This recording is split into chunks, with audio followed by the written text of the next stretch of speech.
இயேசு அதிசயமானவர் தானே. அவர் சொல்லுகிறார், என் மகனே, என் மகளே, உன்னை அதிசயங்களை காண பண்ணுவேன். ஏதோ ஒரு அற்புதத்தை எதிர்பார்த்து ஜெபித்து சொந்து போயிட்டீங்களா? வருஷத்தின் கடைசி மாசத்துக்குள்ள வந்துட்டோம், என்ன நடக்கலைன்னு நினைக்கிறீங்களா? இன்னைக்கு சொல்றார், உன்னை அதிசயங்களை காண பண்ணுவேன். எந்த மாதிரி அதிசயம்? வாழ்க்கையில் ஏதோ ஒரு கசப்பு இருக்கிறாரு, யார் மேலேயோ கசப்பு இருக்குது, ஏதோ ஒரு காரியம் உங்களுக்கு மனதுக்குள்ளே கசப்பை கொண்டு வந்து விட்டாரு. நிந்தைகள், நெருக்கங்கள், அவமானங்கள், சிறுமைப்படுத்தின காரியம், ஏன் வாழணும், மறிச்சிட்டா பரவாயில்ல, நீ வாழ்க்கை உங்களுக்கு கசந்து போன நிலைமையில் இருக்கலாம். சிலுவை மரத்தை பாருங்க, அந்த மரத்துல இயேசு கசப்பை ருசி பார்த்தார். நம்முடைய கசப்பு வேதனைகளை சிலுவையில சுமந்து விட்டார். சிலுவை மரத்தை பார்த்தீங்கன்னா கசப்பு மதுரமாய் மாறிவிடும். அந்த அதிசயத்தை ஆண்டவர் உங்களுக்கு செய்வார், பயப்படாருங்க.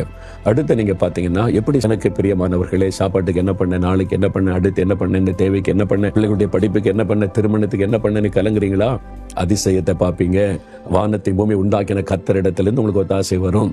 அதிசயமாய் உங்களுக்கு தேவைகள் சந்திக்கப்படும். அதான் விசுவாசித்தீங்கன்னா, இயேசுவே, என் வாழ்க்கையில இந்த பிரச்சனை இருக்குது, இந்த தடைகள் மாறணும், இந்த கசப்பான சூழ்நிலை மாறணும், தேவைகள் சந்திக்கப்படணும், ஒரு அதிசயம் செய்யுங்கன்னு கேளுங்க.